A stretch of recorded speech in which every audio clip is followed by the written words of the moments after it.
Hello my friends, Boomy here once again with another video for you, my Diablo brothers and sisters, lovers, and now extremely upset players in Sanctuary. My friends, the patch went live today, patch 1.10, and the community is, well, I would say that in an uproar would be an entire understatement as to what the community is going through right now. So much so that Blizzard has actually come out and saying, guys, we heard you. We did. So we're going to have a campfire meeting on Friday to talk about this. Yeah.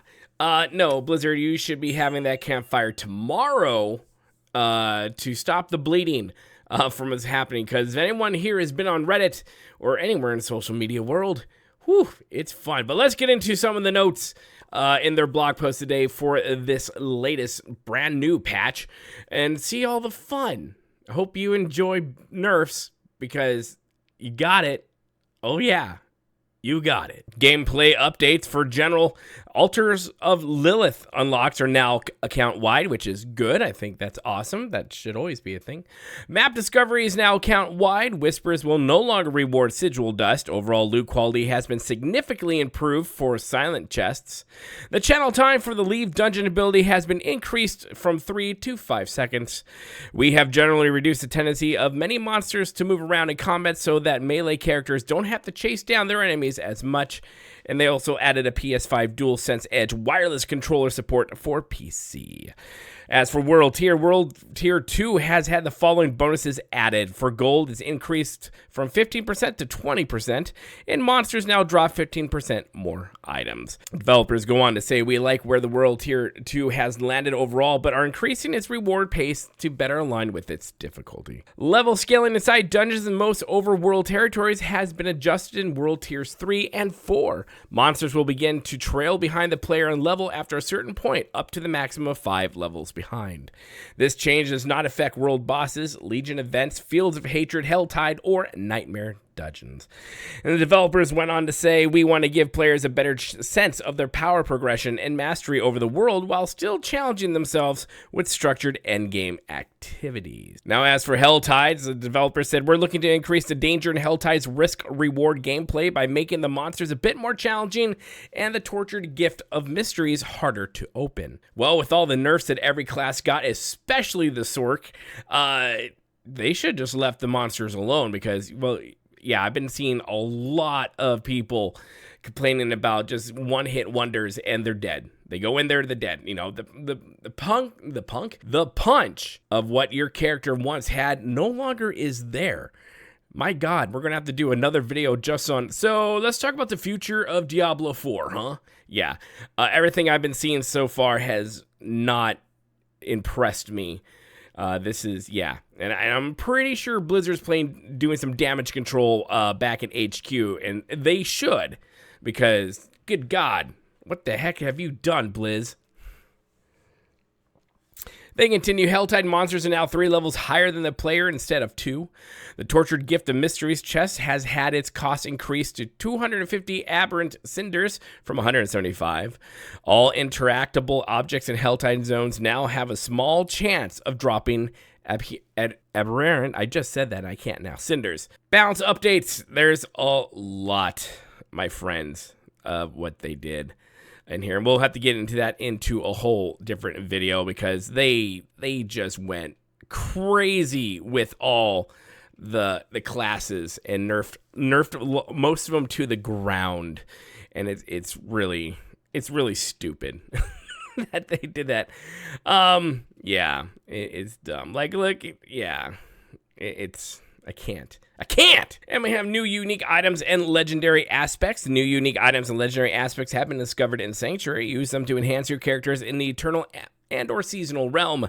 These unique items, which don't do much, can be obtained from World Tier 4, and the legendary aspects can be obtained from any world tier. 6 unique items. General, the Avarian Spear of Lycander, Uber Unique Staff, World Tier 4. Gain a random shrine effect for 10 to 20 seconds after killing an elite enemy. Can only occur once every 30 seconds. Developers note said that for the spear is a very extremely rare drop. We wish you luck in recovering it from the armies of the burning hells. You'll never find it. Barbarians, the Azure Wrath unique sword. Your lucky hit, your core skills have up to a 20% chance to freeze enemies for 3 seconds and to deal 0.75 to 1.5 cold damage to them. Yay. Druid, Flesh Render, unique one-handed mace. Debilitating roar and blood howl, deal 0.5 to 1 point damage to nearby poisoned enemies. Necromancers, woof, you guys got bent over dry. Lidless Wall, unique shield, lucky hit while you have an active Bone Storm. Hitting an enemy outside of a Bone Storm has up to a 5 to 25% chance to spawn an additional Bone Storm at their location. Each of your active sacrifice bonuses increases the chance by 25%, and the total number of additional Bone Storms can have by 1. The Eagle Horn for you rogues. A penetrating shot has a 30 to 80% chance to fire an arrow that bounces off walls and scenery. Okay, that's kind of cool. Hitting enemies from behind with penetrating shot will make them vulnerable for 3 seconds. Or if you do that, they'll probably take you out on a date and want to marry you. I'm just saying. Depends what type they are. Wait.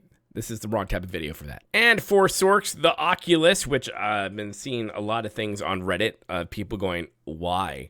The Oculus is a unique wand. Gain the effect of the teleport enchantment for free. When you evade using teleport enchantment, you are taken to a random location.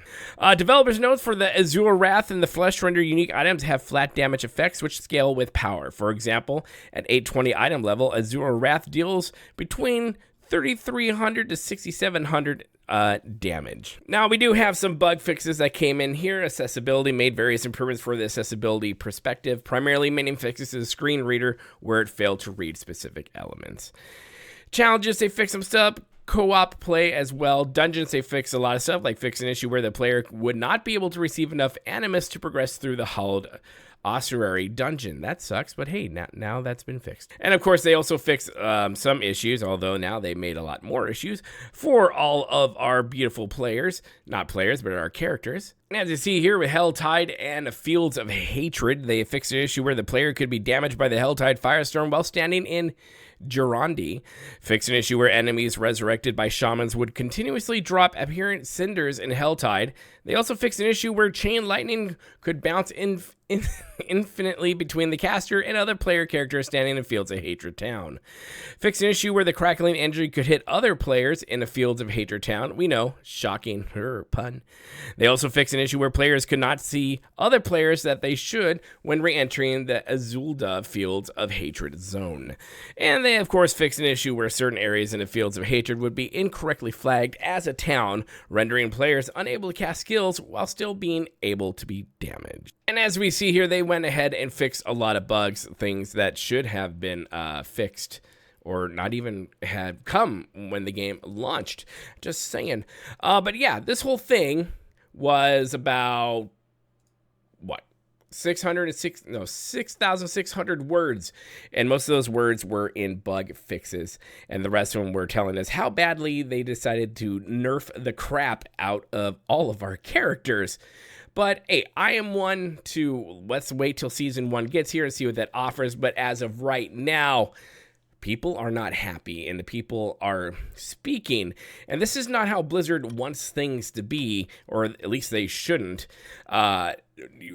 This is the very first season for Diablo 4, and so far people are highly and justifiably pissed about what Blizzard did and how they just nerfed everyone into the ground. And a lot of people saying like, well, this is just no fun to play anymore. I mean, honestly, it's a personal perspective to each individual whether or not they think things are fun.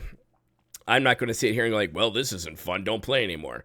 Nah, like I say all the time. Well, you don't do this in this game, but in World of Warcraft and stuff like in MMOs, it's your $15 a month. You play however you want to play. And the same goes for here. You paid money for this game. You play however you want to play. And if you find something fun, even after all these fixes, then you find it fun. But I really do hope Blizzard do come out on Friday and really share their ideas about this. And I really kind of hope they come back and go like, listen, guys, you're right. We have hot fixes coming in. We are going to buff, You know, I'm not asking for fully rebuff. All I'm asking is go back to how it was before you guys patch this in. You know, leave some of the other stuff in with this patch, but just take all the nerfs out. Take them out. Have it be before the patch 1.10 hit. You know, I'm not asking you to over buff things. Just leave it alone. I mean, and really honestly kind of feels like they threw the baby out with the bathwater on this one. And Lilith is smiling and laughing, and it's great. So good job, everyone. Looks like hell won, so let's just go home. Anyways, my friends, put your comments in the comment section below. Let's continue the conversation. What do you guys think about this patch? Is it as hellish as everyone is saying it is, or do you see some hope in gleaming in this patch? Let us know. Let me know. I love it when you guys comment. It's just having conversations with you guys. You guys are amazing. And of course, make sure you hit that like button. The more likes we get, the more the algorithm likes us. And of course, hit that subscribe button, my friends. Become part of the family here at BoomyNation, the freak show of YouTube, the black sheep of gaming. And as always, my friends, remember to be kind. It's about community. And don't forget to spay and neuter Lilith. We'll see you later, my friends. Good day.